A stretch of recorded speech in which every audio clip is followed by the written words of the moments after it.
शरीर अब उनका साथ नहीं देता। पिछले 2 महीनों से वह कुछ ज्यादा अस्वस्थ महसूस कर रहे हैं।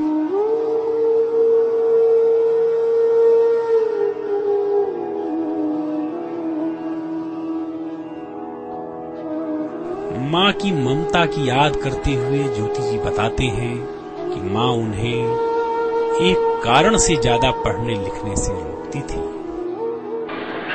मेरी माता जी मुझको ज्यादा पुस्तक पढ़ने नहीं देती थी, क्योंकि मैं बचपन में 2.5 साल का था तो ऊपर से भी पढ़ा था। ज्यादा पढ़ने पढ़ाने से सर में दर्द होता था, तो मेरी माता ज्यादा नहीं पढ़ने देती। मैं तो उससे छुप कर किताब पढ़ता था। ज्योति जी ने सन 42 के भारत छोड़ो आंदोलन में हिस्सा लिया था। आंदोलन में भागीदारी के कारण मेरठ महाविद्यालय प्रशासन ने उन्हें निष्कासित भी कर दिया। हम जितने स्वयंसेवक थे और हमारे सबके नाम काट दिए। हमने फीस जमा कर रखी थी, सब कुछ था।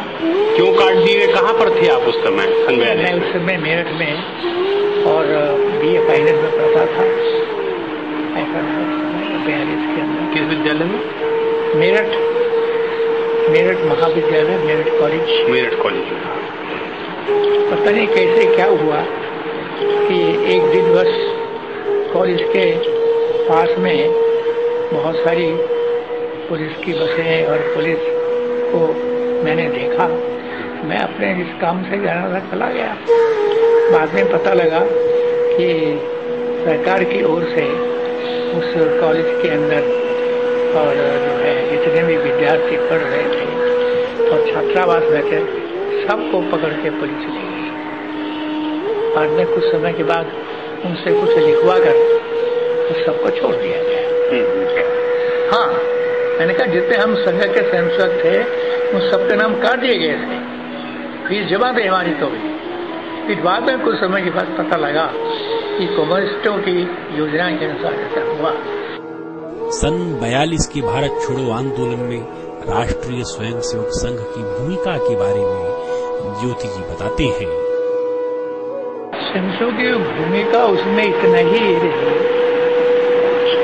कि जिन लोगों को कोई कष्ट हुआ है कि वो कष्ट दूर करना। कोई घायल हो गए हैं या कुछ हो गए हैं तो उनकी सेवा शुश्रूषा करना, यही विशेष बात है। अपने प्रचारक जीवन के शुरुआती दिनों का स्मरण करते हुए ज्योति जी कहते हैं,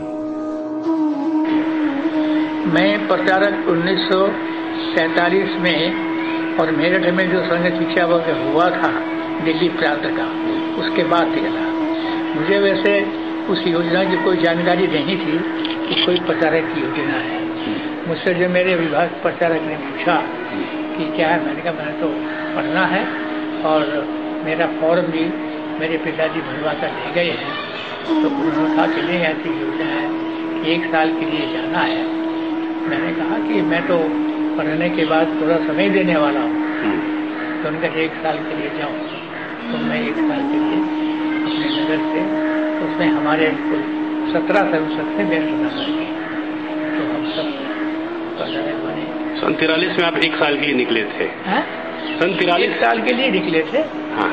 और फिर बाद में जब वो सन 44 में संघ शिक्षा वर्ग के बाद 1 वर्ष पूरा हो गया, तो बाकी सब लोग तो अपने अपने चले गए। 1 वर्ष उनका पूरा हो गया। मैंने जाकर प्राण प्रचारक को पूछा कि भाई कि मैं भी जाऊँ, तब कहने लगे तुम भी जा रहे हो? मैंने कहा 1 साल के लिए आए थे बस। तो उन्होंने कहा कि तुम्हें काम करना है, करता है। फिर दूसरे साल भी मैंने पूछा कि मुझको आगे पढ़ना है और मैं उसके बाद भी प्रचारक बनूंगा, तो भी मुझे मुक्ति नहीं आती है।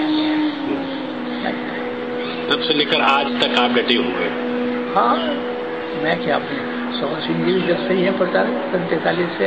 ये दिल्ली से थे, मैं मेरठ से, क्योंकि सबसे पहले प्रचारक जो निकलना शुरू हुए। आपकी नियुक्ति कहाँ हुई? मैं जिला मुजफ्फरनगर का जिला प्रचारक था 3 साल तक, सन 45 से लेकर 46 तक। उसके पश्चात 46 से लेकर के और 67 में राजस्थान में रहा। प्रारंभ में मुझे जिला प्रचारक के नाते भेजा गया और उसमें Alwar state, Jaipur state, Tonk state, Karauli state, Allahabad state, इतना बड़ा क्षेत्र जो था वो एक जिला कहलाता था, ऐसा था। प्रचारक जीवन की प्रेरणा का जिक्र करते हुए ज्योति जी ने बताया, प्रचारक निकलने की प्रेरणा थी ऐसे कि भाई ये हिंदू समाज का संगठित कार्य है, हमको करना चाहिए, हम ही करेंगे तो होगा। राजनीतिक प्रसंगों पर ज्योति जी बेबाक राय रखते हैं। यूपीए सरकार पर चुटकी लेते हुए ज्योति जी कहते हैं, अरे वर्तमान में देखिए, एक मंत्री चीन का पक्ष कर रहा है और एक विभाग जो है या एक मंत्रालय है और वो देश के हित के अनुसार सोचता है, लेकिन एक मंत्री जिसका कोई संबंध नहीं इस बात से और वो चीन का पक्ष कर रहा है। आखिर को चीन को इतनी महत्ता किसके कारण से मिली? राजनीतिक, ऐतिहासिक, सांगठनिक संदर्भों को तिथि के अनुसार मन में संजोए रखने में ज्योति जी की क्षमता अद्भुत है। सुनिए उनके संदर्भ कोश का एक नमूना। एक मुझे नाम याद नहीं आ रहा, जो चीन के अंदर राजदूत थे, रहने वाले केरल के थे और वैसे बीकानेर स्टेट के अंदर दीवान में रहे थे, पन्नीकर। ये चीन के अंदर राजदूत थे। पन्नीकर। तो ये शब्द जो है पहले ही राजदूत होंगे, जहाँ तक मेरा ख्याल है। तो इनके विषय में सरदार पटेल ने कहा था कि पन्नीकर जो है वो भारत के राजदूत नहीं है, वो चीन के राजदूत है। संघ के संस्थापक पूज्य डॉक्टर केशव बलिराम हेडगेवार ने जिस प्रचारक परंपरा की नींव रखी, उस परंपरा ने एक से एक अद्भुत रत्न देश को दिए, जिन्होंने अपना सर्वस्व मातृभूमि की सेवा में अर्पित कर दिया।